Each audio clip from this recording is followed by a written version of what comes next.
Minha alma encontrou finalmente onde pousar.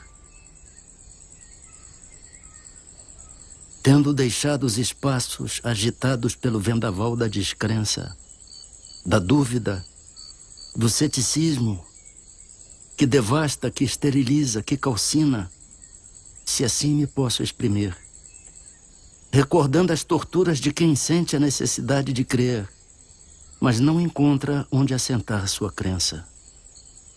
E não encontrava onde assentar minha crença, porque o ensino de Jesus, que uma força intrínseca, uma disposição psíquica me levaram a procurar, como o nauta perdido na vastidão dos mares, procura o norte.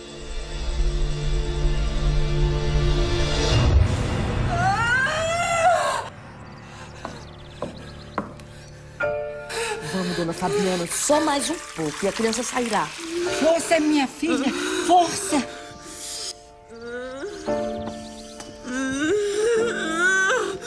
Agora, só mais um pouco, a senhora está conseguindo.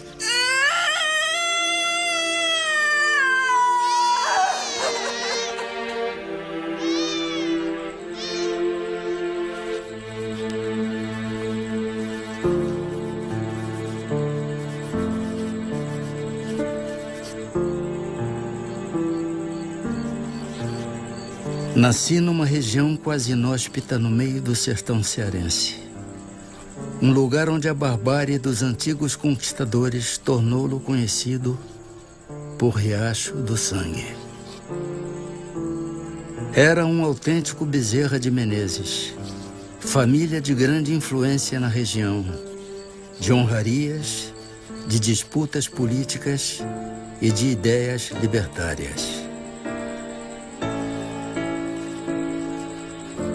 Era filho de Antônio Bezerra de Menezes, capitão das antigas milícias e tenente-coronel da Guarda Nacional.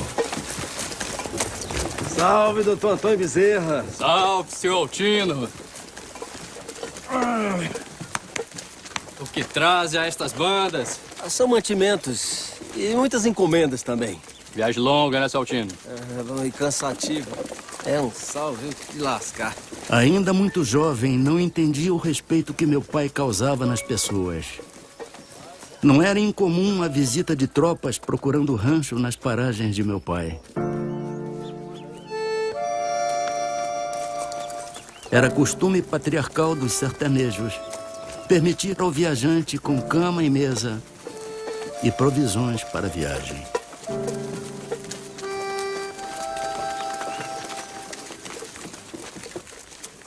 Trouxe que lhe pedi, Altino. Mas é claro, né, seu Antônio? Ó, o menino Adolfo vai gostar disso. Muito bom. Adolfo, meu filho, corra! Corra, tem uma surpresa pra você.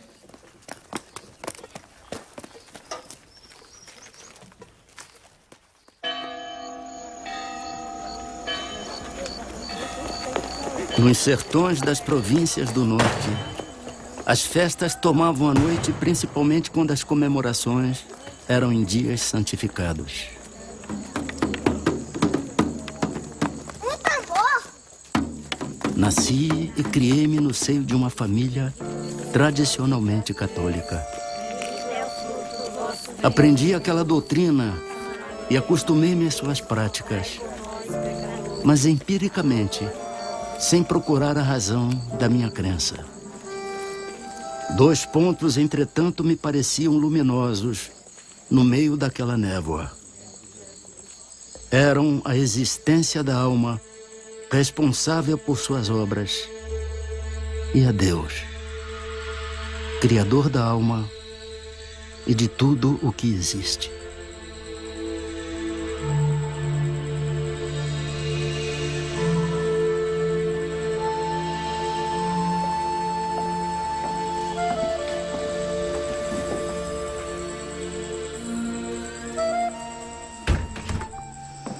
Doutor Leopoldino, o senhor sabe quanta alegria o senhor traz para essa casa com a sua visita e de sua esposa. Alegria e muita honra, não é mesmo? Aceita o licor? Oh, sim. Merci, madame. Meu senhor. Obrigado, Fabiana.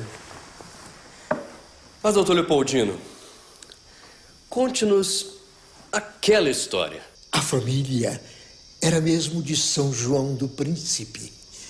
Uma família, sobretudo religiosa, que não se deitava antes de rezar o terço e não se levantava sem cantar o ofício de Nossa Senhora.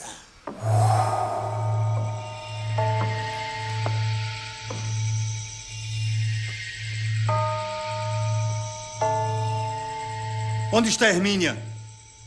Espere, meu pai. Vou chamá-la.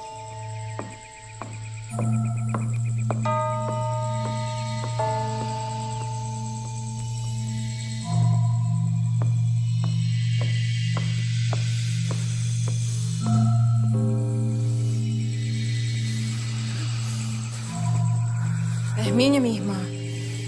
Vamos. Está na hora do terço. Nosso pai já a chama.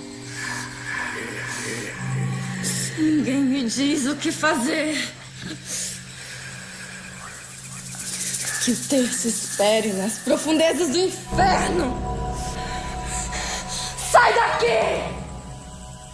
Surpreendidos os pais, principalmente por não ter acudido ao seu chamado, ela que era dócil e obediente, mandaram-lhe dizer novamente que só estavam esperando por ela.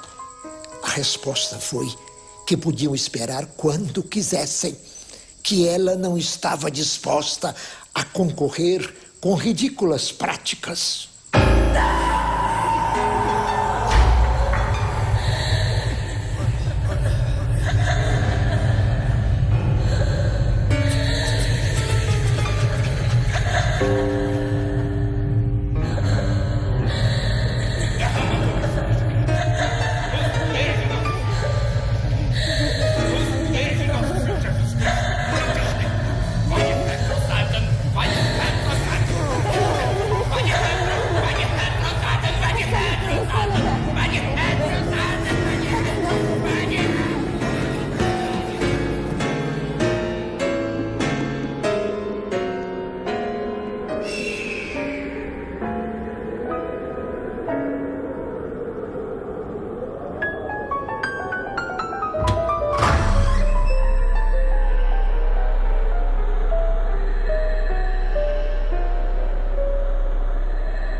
Quando voltou a si, estava livre do demônio.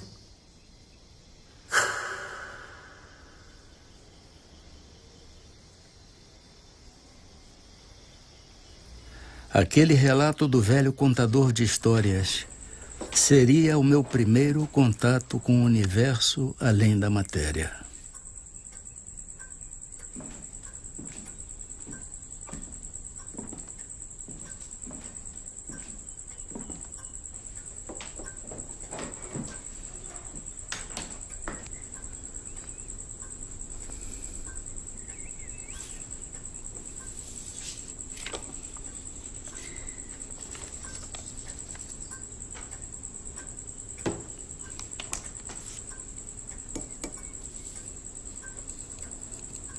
Por infortúnios e motivos políticos, tivemos que deixar o Riacho do Sangue em fuga. As perseguições aos ideais libertários se intensificaram na província. Um aliado político e parente, Major Facundo, fora assassinado e meu pai corria risco de vida.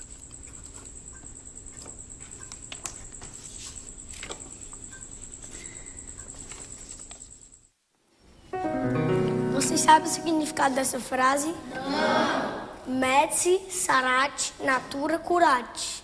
O médico trata, a natureza cura. Vamos repetir. Medici sarat natura curat. Agora a frase toda. Medici sarat natura curat. Ficamos 7 anos em Martins. O suficiente para aprender latim na escola da latinidade e substituir alguns mestres em suas lições diárias.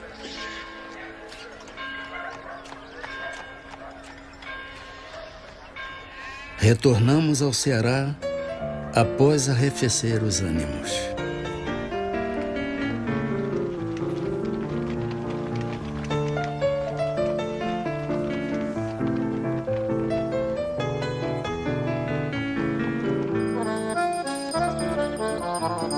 Quando estava finalizando meus estudos no liceu, meu pai ofereceu uma ceia aos amigos, o que era bastante comum. Mas aquela tinha um sabor diferente. Senhores, meu filho em breve irá deixar-nos para concluir os seus estudos superiores no Rio de Janeiro.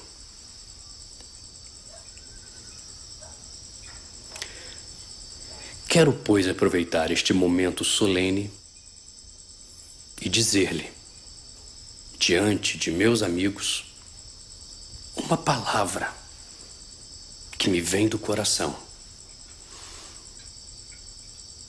A única e verdadeira felicidade que um homem pode ter na terra é a que oferece o estudo, o lar, a família, os filhos. E se esta felicidade é a avis rara dos poetas, meu filho irá encontrá-la em seu caminho. E peço-lhe, em meu nome e de sua mãe, que a acolha e não deixe escapar.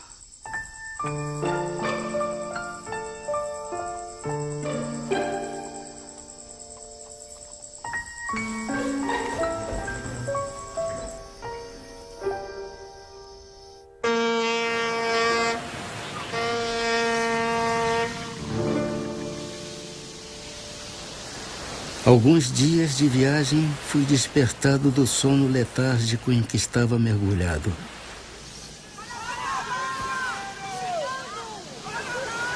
Nenhum perigo havia. Eram os passageiros que se acotovelavam para melhor verem o gigante de pedra que guarda a entrada da primeira baía do mundo.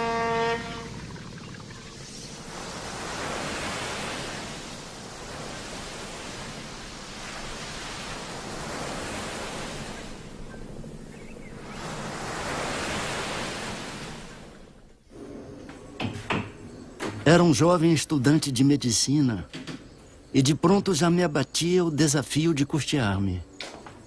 Se não bastasse a falta de trato dos colegas, me era preocupante a dívida da pequena pensão e a manutenção de meus estudos.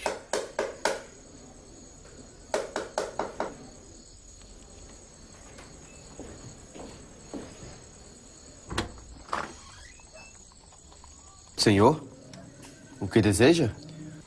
O senhor é Bezerra de Menezes, professor de aulas particulares. Sou. É que estou muito necessitado de aulas de matemática. Já há muito tempo não estudo matemática. Não sei se teria condições de lhe dar essa aula. Mas é que estou realmente necessitado. Eu preciso muito da sua ajuda.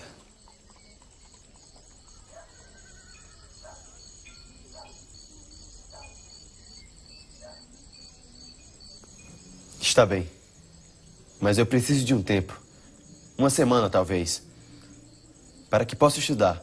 Preparar-me para dar essa aula. Acordado, acordado. Aqui está o seu pagamento. Por favor, não. Pague-me só depois. Esse dinheiro o meu pai me deu como mesada. Se o senhor não aceitar agora, eu vou acabar por gastá-lo com futilidades. E quando chegar a hora certa, eu não vou ter como lhe pagar.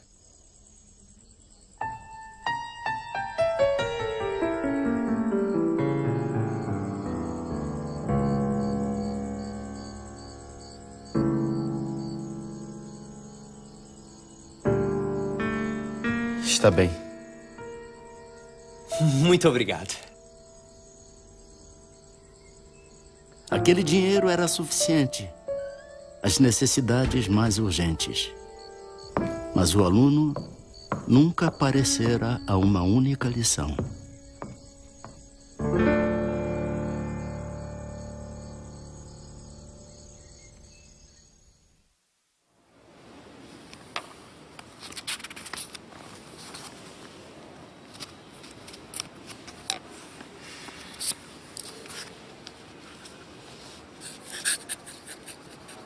Os desafios de sobreviver em terras distantes já anunciavam o exercício da tolerância frente aos preconceitos de meus colegas na Academia Imperial de Medicina.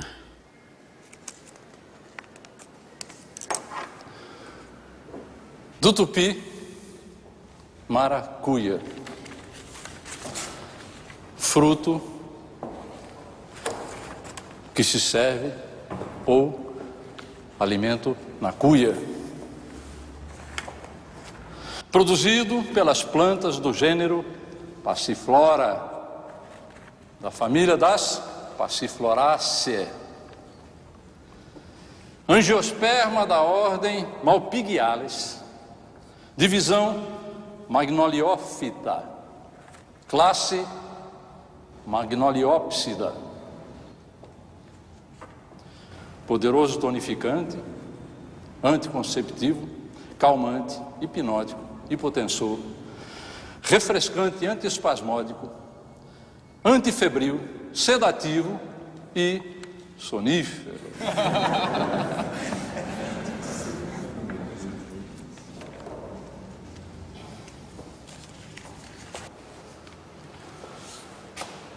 Meu jovem Adolfo, o senhor tem certeza de que a autoria desse documento lhe pertence? Certamente, professor.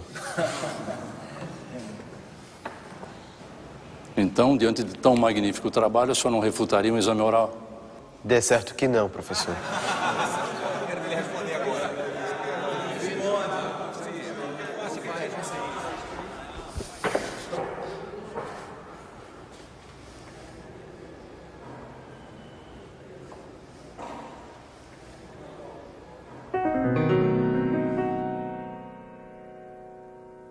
Aquela arguição durou cerca de 1 hora.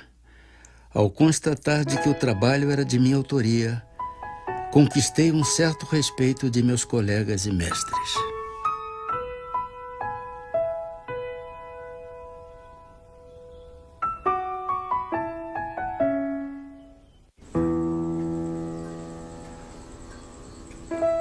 Tive a conclusão de meus estudos com uma tese sobre cancro, onde a defendi na presença do imperador. Após doutorar-me, já tomava posse como membro da Academia Imperial de Medicina e logo era um cirurgião-tenente, assistente do renomado cirurgião-mor, professor e amigo, Manuel Feliciano Pereira de Carvalho.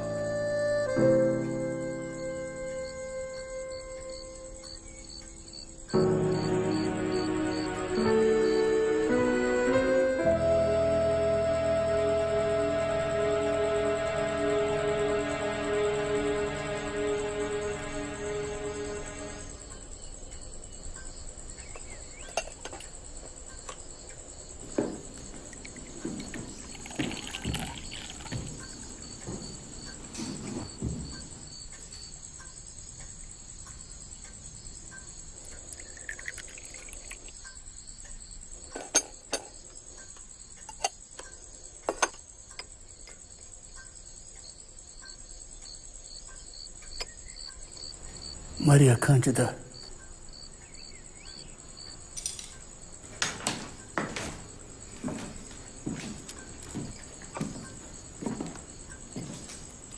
Maria Cândida. Creio, Adolfo, que devas aceitar o convite à vida pública. Não temas em trabalhar pelas causas nobres e humanitárias. Serás um excelente deputado-geral.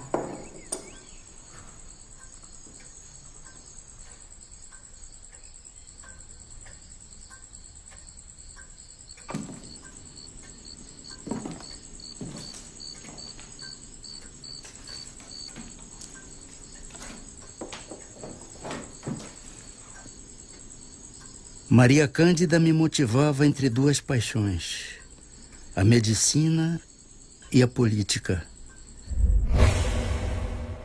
Senhor presidente, o projeto 15 de julho, da autoria do nobre deputado Rodolfo Dantas, é um avanço abolicionista. Fixa a idade limite da escravidão em 60 anos. As reações adversas ao projeto são os abusos praticados pelos abolicionistas. Senhor presidente, peço licença para uma intervenção.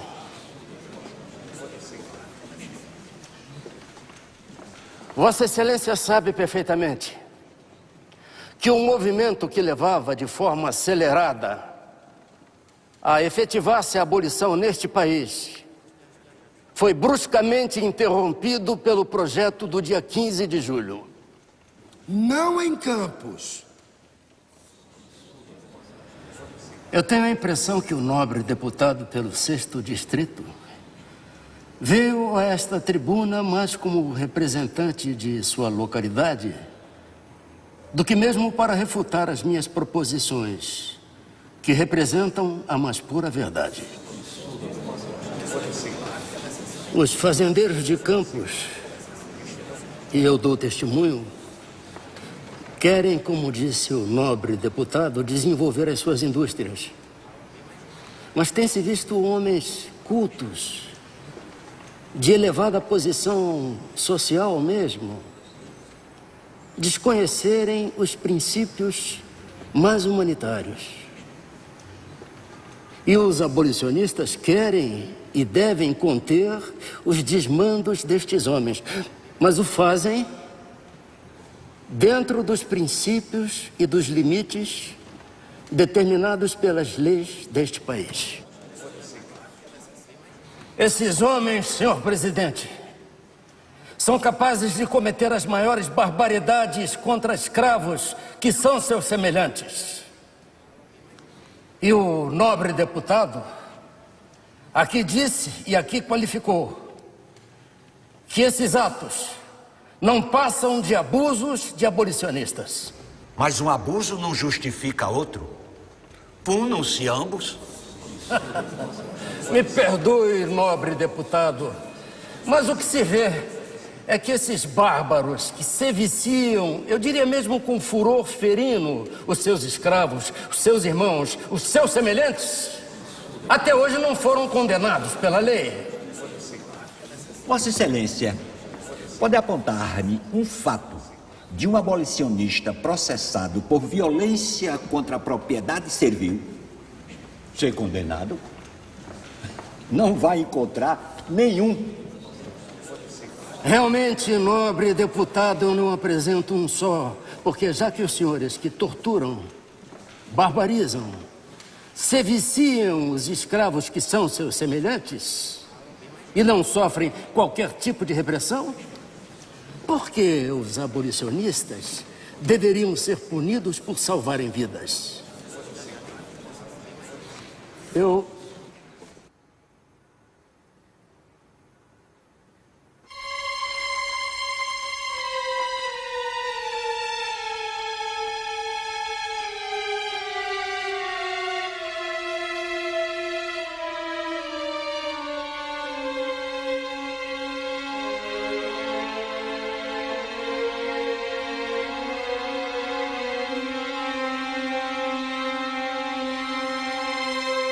A política, como eu compreendo, não é uma especulação dos homens, é uma religião. A religião da pátria, tão sagrada e obrigatória como o culto das verdades eternas que constitui a religião de Deus.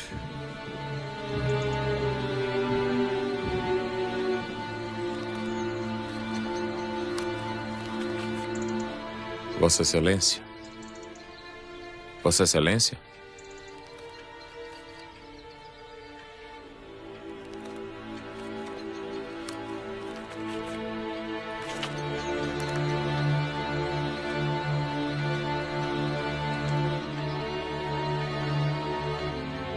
Descrença, corrupção e incredulidade. Eis, pois, senhores, o sumário de todos os sintomas que oferece o país, sobre o tríplice ponto de vista por onde o consideramos. E quem, depois disso, ainda tão cego, que não divise nos horizontes da pátria a nuvem negra da tempestade.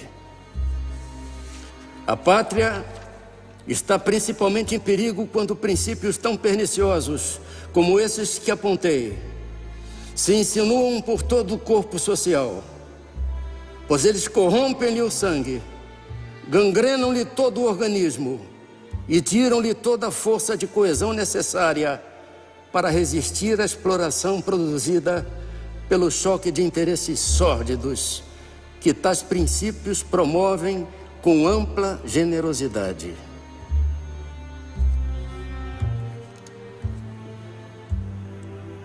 Senhores, a sociedade brasileira está gravemente enferma. As extremidades estão frias e o coração não tarda.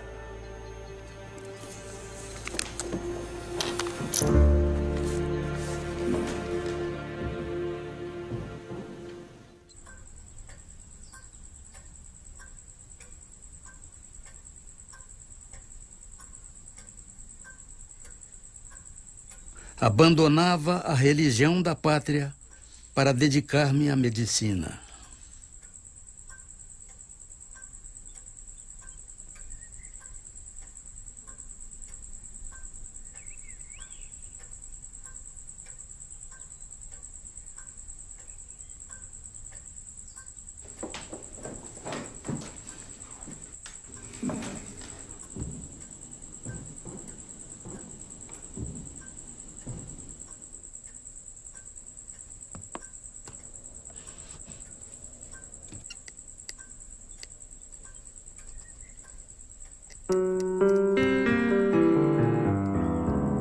O amor, meu amigo, o amor é uma chispa da luz eterna que penetra nossa alma e nela grava o cunho das coisas imperecíveis. Pode o que amou não ter possuído a pessoa amada e por exigência da natureza afeiçoar-se a outra. Amor, porém, nunca mais sentirá. Se de fato amou da primeira vez, se não tomou por amor um sentimento transitório.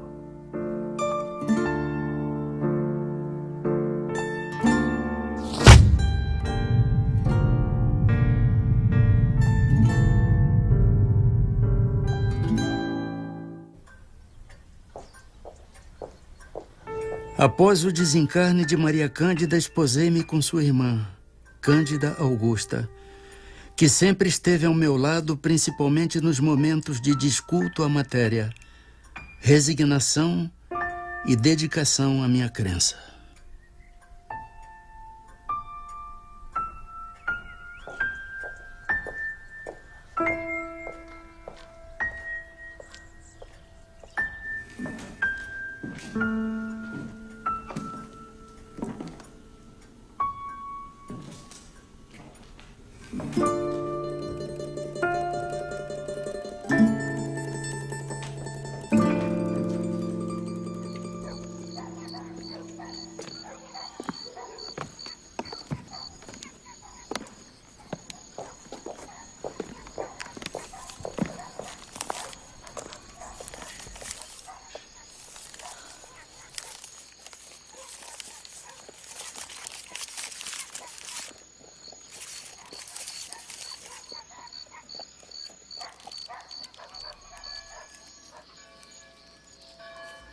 Era um presente de um colega.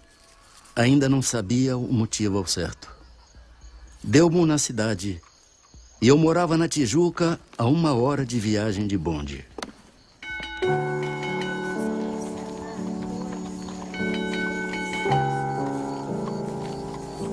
Não tendo distração para a longa e cansativa viagem, disse comigo: ora, Deus, não hei de ir para o inferno por ler isto. Abri o livro e prendi-me a ele como acontecera com a Bíblia.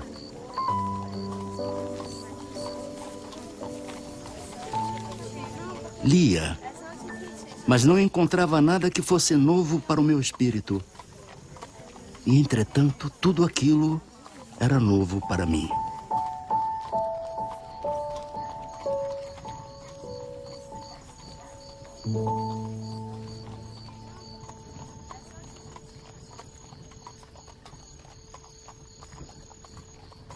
Se não bastasse a afinidade com o livro dos Espíritos, a experiência com o médium João Gonçalves foi a certeza de meu desígnio. A crise de dispepsia que me abatia há 5 anos de tratamentos alopáticos fez com que aceitasse, ainda que desconfiado, a orientação do meu amigo Mário Lacerda. Fora Mário o encarregado à primeira consulta mediúnica.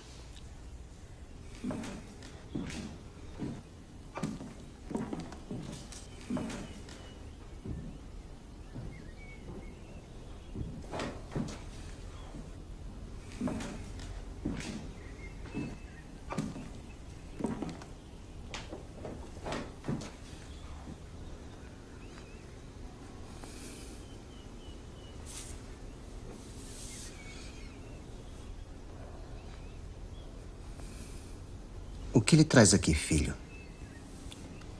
Um amigo que sofre de uma enfermidade e, pelo que vejo... O seu amigo médico sofre de náuseas, tonturas, vômitos, ardências no estômago. A dor no peito não é do coração.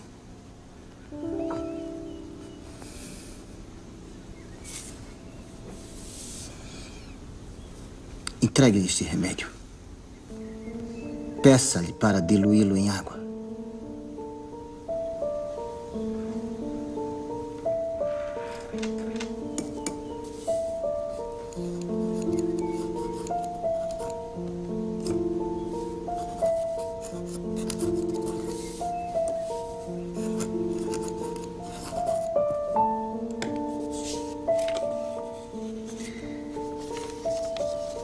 Diga-lhe para seguir as orientações do humilde amigo.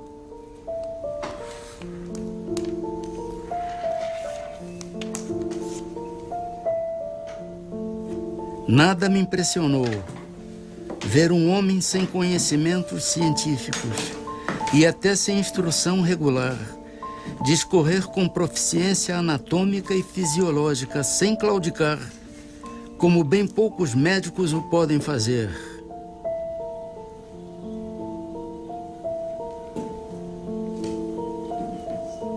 Em pouco tempo de tratamento, a doença desaparecia.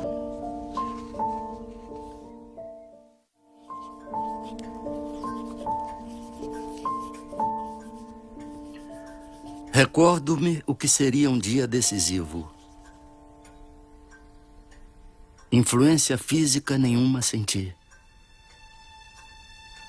Mas moralmente já me tornara outro homem.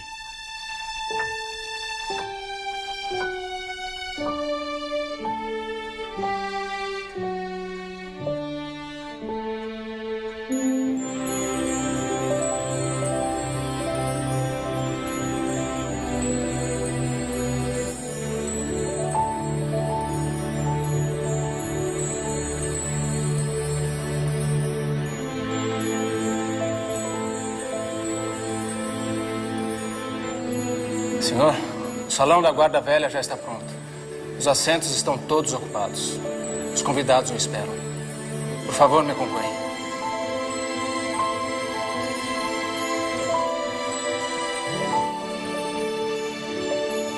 Com licença, senhor. Quero assinar o livro de presenças.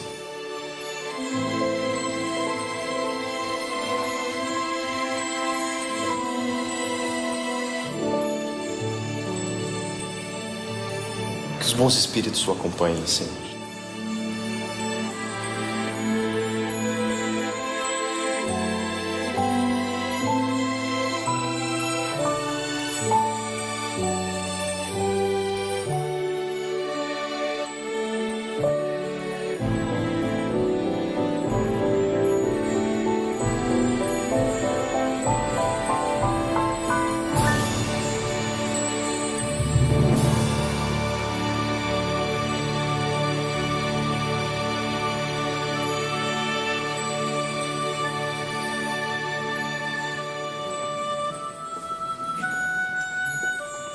Naquele dia me abracei com um cascalho para não rolar no abismo da descrença.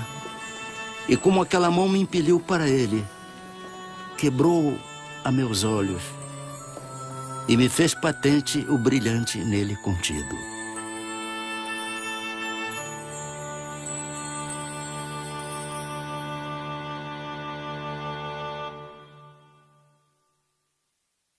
Minha alma encontrou finalmente onde pousar. Posso dizer o meu credo espírita com o apoio de minha consciência e não por imposição de uma autoridade que me queira impor a fé. A moral cristã, iluminada pelos inefáveis princípios do Espiritismo, não pode deixar de modificar para melhor aquele que a procura não por dever, mas por saber que nela encontrará a paz do espírito. Não sou, por minha fraqueza, capaz de analisar o que esta santa doutrina pode fazer pelo coração humano. Também não quero fazer qualquer julgamento para não incorrer no orgulho ou em falsa modéstia. Mas posso afirmar aos senhores que já compreendo os meus deveres para com Deus e os meus semelhantes de modo acentuadamente mais diverso do que antes de ser espírita. Por favor, senhores, pois rogo um pouco mais de vossa atenção. Sei bem que já vos tomei vosso precioso tempo, além do necessário. Mas ao longo da minha vida ouço dizer que fora da igreja não há salvação. Fora da verdade não há salvação. Mas eu pergunto aos senhores e senhoras, o que é a verdade? Pôncio Pilatos indagou a Jesus: diga, rei dos judeus, o que é a verdade? E o mestre, humilde e silenciosamente, abaixou a cabeça. E o Espiritismo?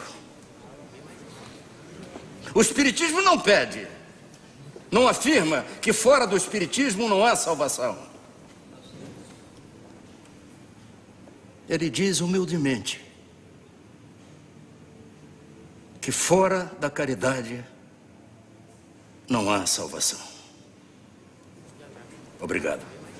Bravo, bravíssimo! Muito bom!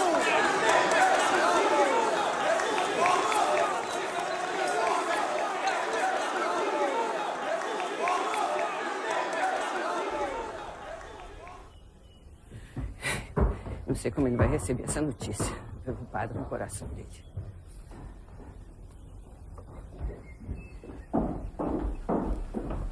Ah, Soares, Soares, meu irmão, não lhe trago boas notícias. Por que tamanha aflição?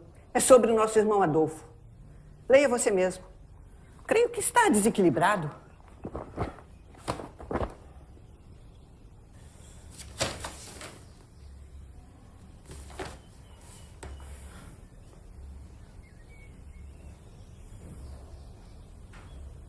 Está louco? Por que cometer tal pecado em público?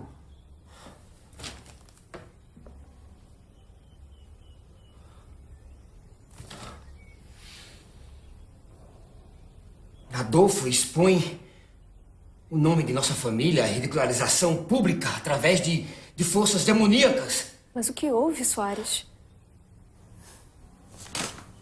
Meu irmão, Adolfo, adotou a religião dos demônios em discurso público. Religião dos demônios? O espiritismo, uma religião de fantasmas, de pessoas falecidas. Religião de fanáticos que afastam os homens da pura e verdadeira religião. Espiritismo. A religião em que as pessoas se comunicam com os mortos? É. Eu sinto o cheiro de enxofre das palavras dele. Meu Deus, só pode estar possuído. Precisamos buscar o auxílio da Igreja Católica para exorcizá-lo. Religião do politeísmo, religião dos demônios que Jesus Cristo expulsou. Religião de Pitágoras. Buscam a pluralidade da existência como boa nova para atrair noviços.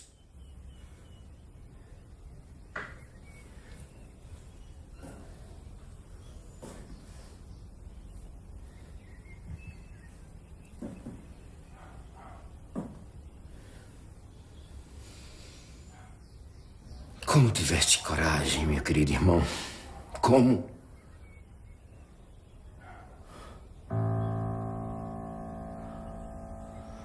Devo comunicá-lo o exprobo de nossa família. Não farás mais parte dela.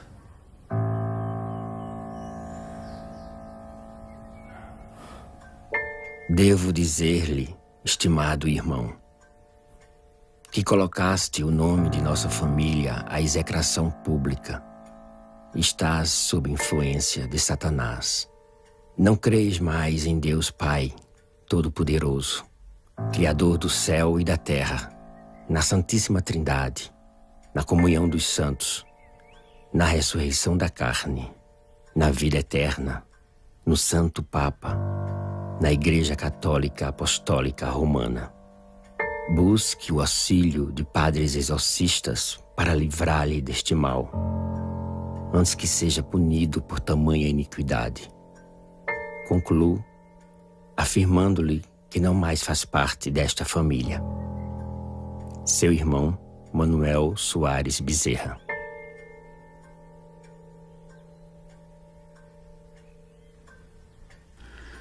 Dentre as reações adversas à minha escolha ao espiritismo, aquela me atingira profundamente a alma.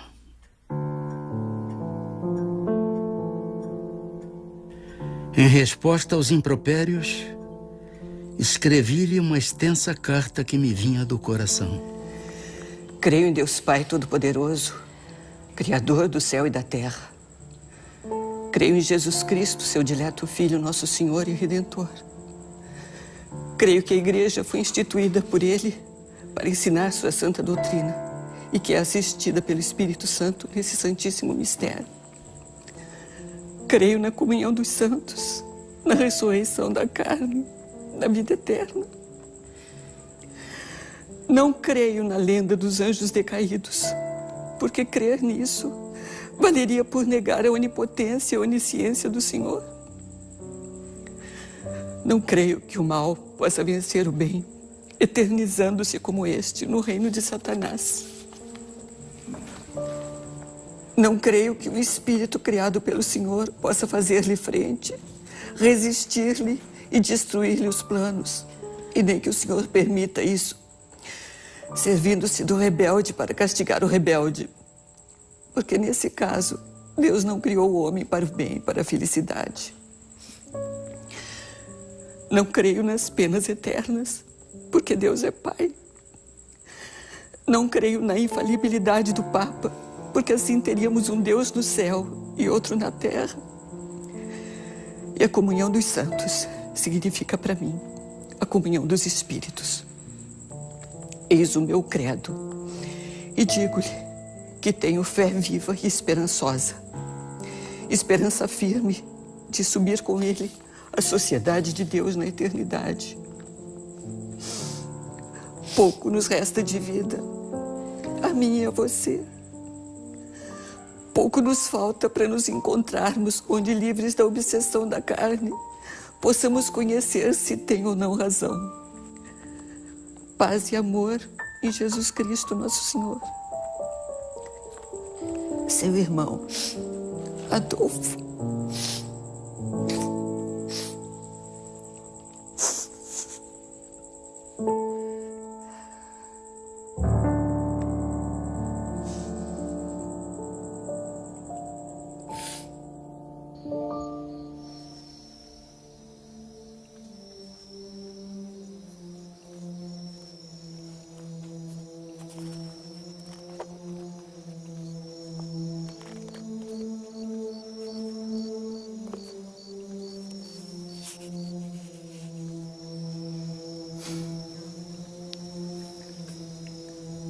Amai os vossos inimigos. Agradecemos a todos os bons espíritos de luzes que quiseram se comunicar conosco e lhes pedimos nos ajudar para que possamos desenvolver e orientar a todos através das instruções que nos deram e que possamos, ao final desta reunião, cada um de nós sair cada vez mais fortalecido na prática do bem e do amor ao próximo. Desejamos também, ao mesmo tempo, que essas instruções sejam proveitosas para os espíritos sofredores, ignorantes, viciosos, que também pediram para assistir à nossa reunião e aos quais rogamos a Deus toda a sua misericórdia. Graças a Deus.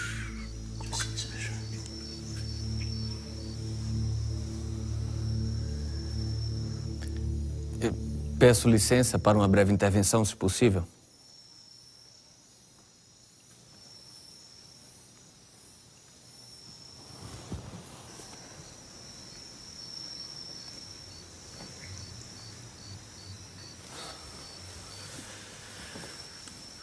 Bezerra, continuo ateu.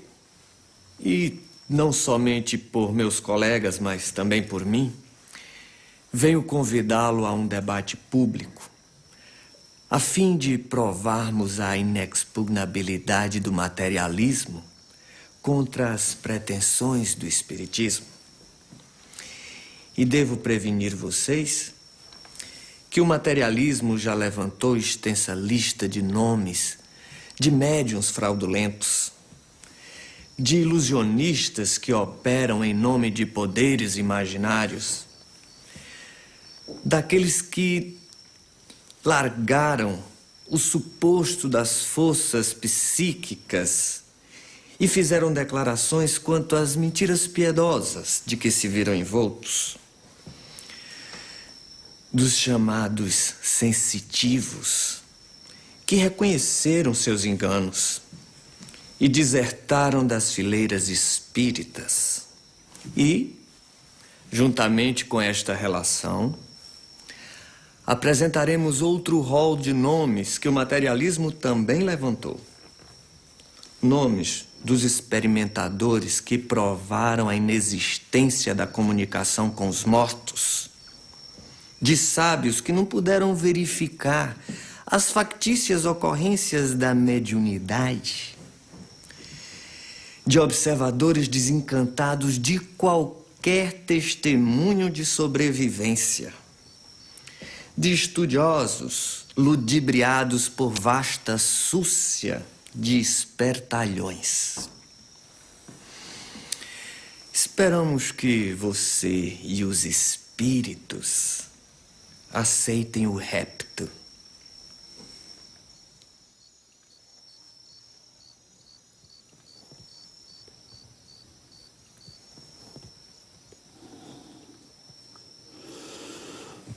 Sim, meu irmão.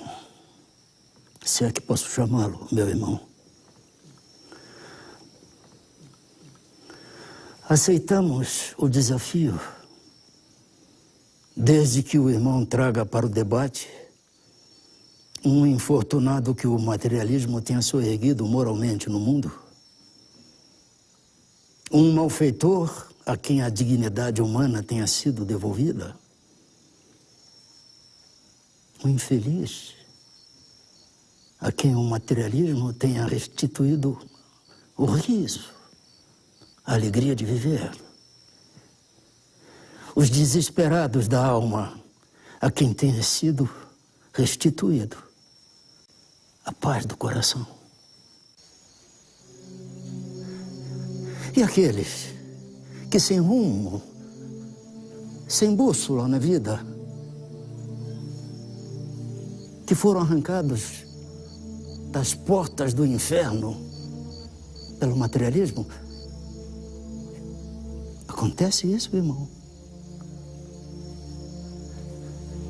E aqueles nossos mais queridos irmãos, cuja morte arrebatou seus seres mais queridos, e que, enregelados na dor, será que o materialismo acenou para eles com a esperança? E as viúvas, órfãos, será que o materialismo apontou para eles a esperança também? Para que não desfalecessem de dor, de desespero ante as cinzas do túmulo? Aquele que não perdoa foi ensinado pelo materialismo a perdoar? E os nossos semelhantes, que vieram do berço cegos, mudos, paralíticos, deformados, será que o materialismo ensinou a eles a serenidade, a resignação, para que enfrentassem com paciência, com compreensão, com justiça, o quinhão de lágrimas que a eles a vida reservou? Ah, amigo, se você conhecesse a lei de causa e efeito, a lei de reencarnação, e eu lhe pergunto ainda, o suicida, aquele que tem essa ideia fixa na mente, o materialismo teria tirado de sua cabeça este ato que é considerado o crime mais afrontoso ao Criador?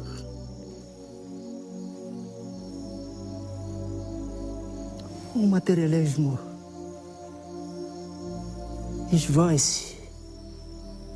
O materialismo não preenche a existência. O que fica é um vazio existencial. O que fica é um vazio espiritual. Traga, meu irmão, um só ser desventurado que o materialismo tenha tirado do cipó de sofrimentos neste planeta de expiação. E nós, espíritas, aceitaremos o repto.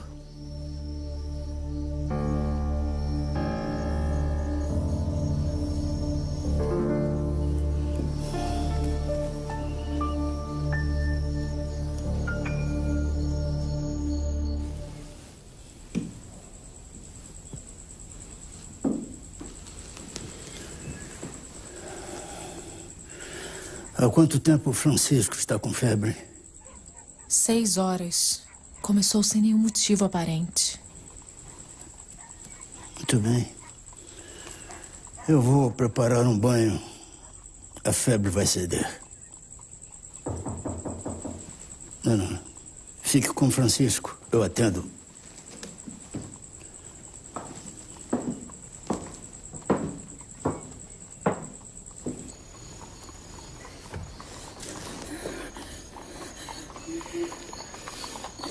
O que foi, senhora?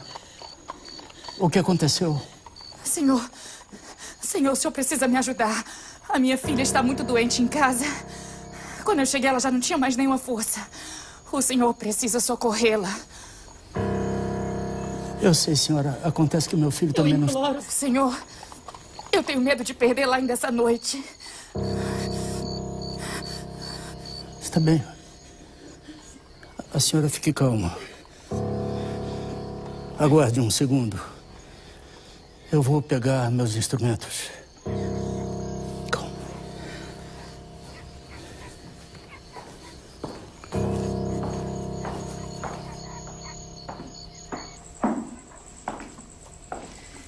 Quem era, Adolfo? Uma senhora aflita. A sua filha está muito doente e necessitando de cuidados urgentes. Fique com Francisco. Eu vou atendê-la. Não, filho.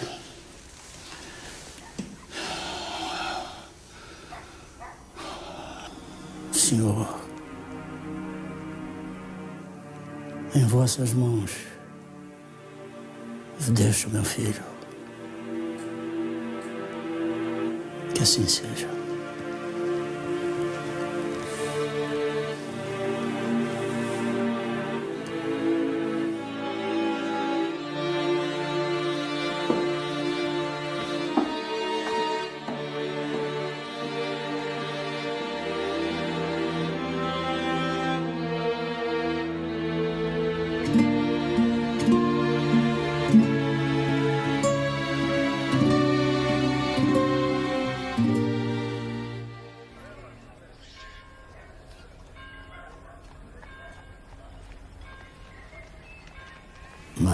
Mais. Bota a linguinha para fora.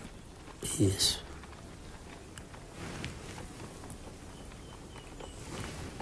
Está bom.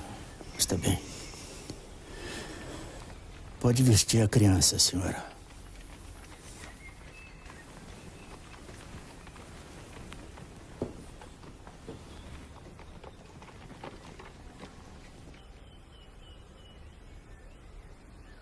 Esses são os medicamentos que a senhora deve comprar. O que a sua filha apresenta tem cura.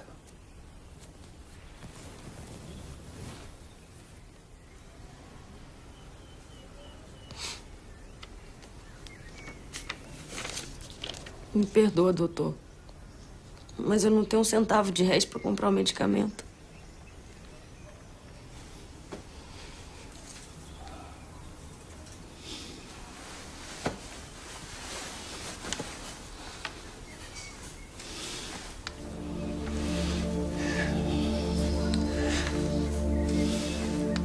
Tome, senhora.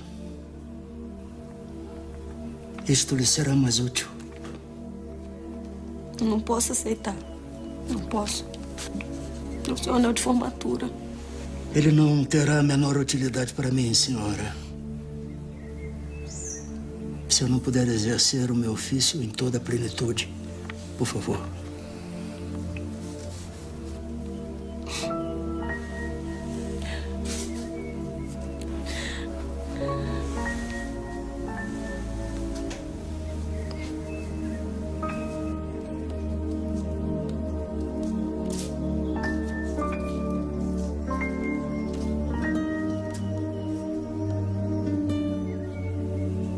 O médico verdadeiro não tem o direito de acabar a refeição, de escolher a hora, de inquirir se é longe ou perto.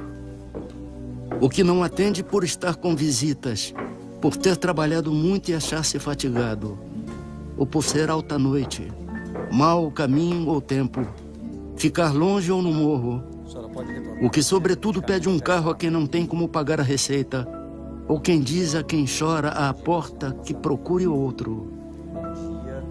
Esse não é médico.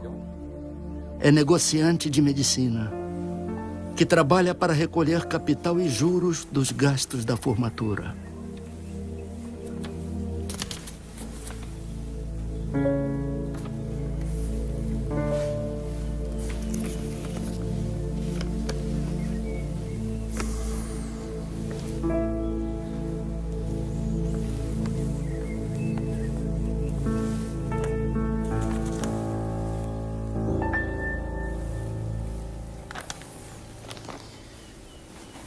Nós já temos inúmeras dívidas do Dr. Bezerra de Menezes. A senhora tem como pagar o medicamento?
Procurei sem descanso arrancar de mim os maus instintos naturais e substituí-los pelas virtudes cristãs.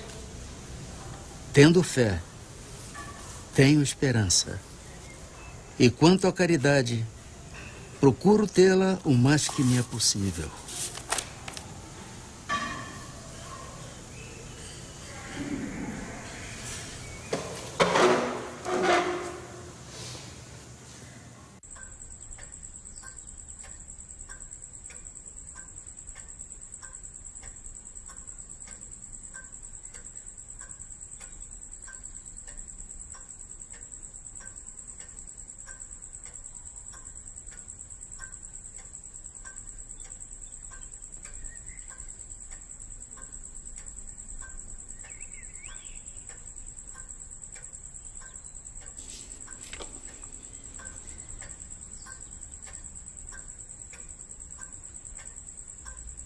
O homem vai na vida semeando boas e más ações, porque não há um que não pratique de umas e de outras. O mais puro espírito tem suas fraquezas.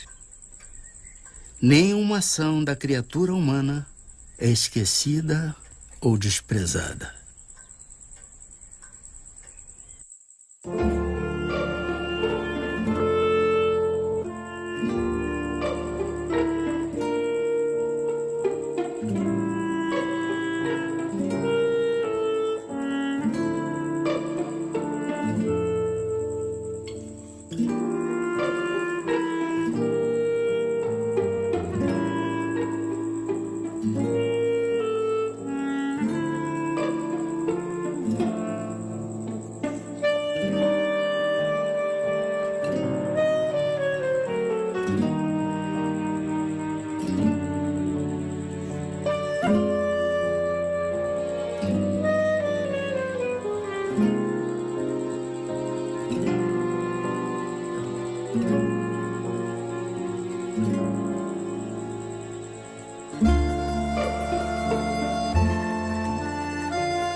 Amemo-nos uns aos outros, segundo a palavra do Mestre que nos reúne, sem desarmonia, sem discussões ruinosas, sem desinteligências destrutivas, sem perda de tempo nos comentários vagos e inoportunos, amparando-nos reciprocamente pelo trabalho, pela tolerância salvadora, pela fé viva e imperecível.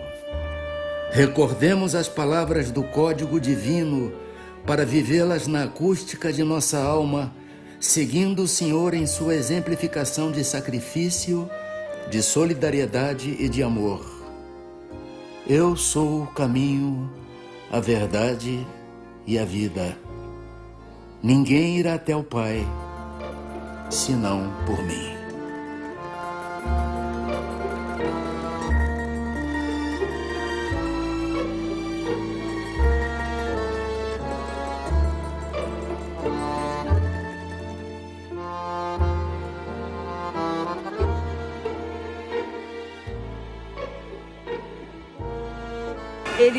Ele é um espírito que ele coordena todos os médicos do espaço. Tem invocado todo dia na minha casa. Nós todo dia pedimos que ele dê uma assistência espiritual, que ele fique próximo, estenda as suas mãos, a fim de que a gente consiga, seja merecedor de receber a graça. Eu perdi uma vista. E nem parece, né? Então, nessa operação eu pedi não só o Bezerra de Menezes, como a outros médicos do espaço, que orientassem os médicos que estavam me operando. A humildade, a caridade, são o maior exemplo dele, Dr. Bezerra de Menezes. Foi um médico, mas fazia muita caridade, ajudava muitas pessoas, entendeu? São um dos maiores exemplos dele, a caridade, a humildade que ele tinha no coração. Quando eu me lembro que o Dr. Bezerra nasceu em 1831, e conseguiu o que ele conseguiu, por que a gente vai fazer um pouco mais de esforço para também conseguir ser uma pessoa melhor? Para mim, Bezerra de Menezes, se fosse ele católico, ele era santo já. Como era espírita, ele é um trabalhador do Cristo em benefício das pessoas carentes, em benefício de todos nós. Bezerra de Menezes é uma luz. Depois de Jesus, só Bezerra de Menezes, porque respeitando a Deus, porque o que ele fez, nenhum outro homem fez aqui.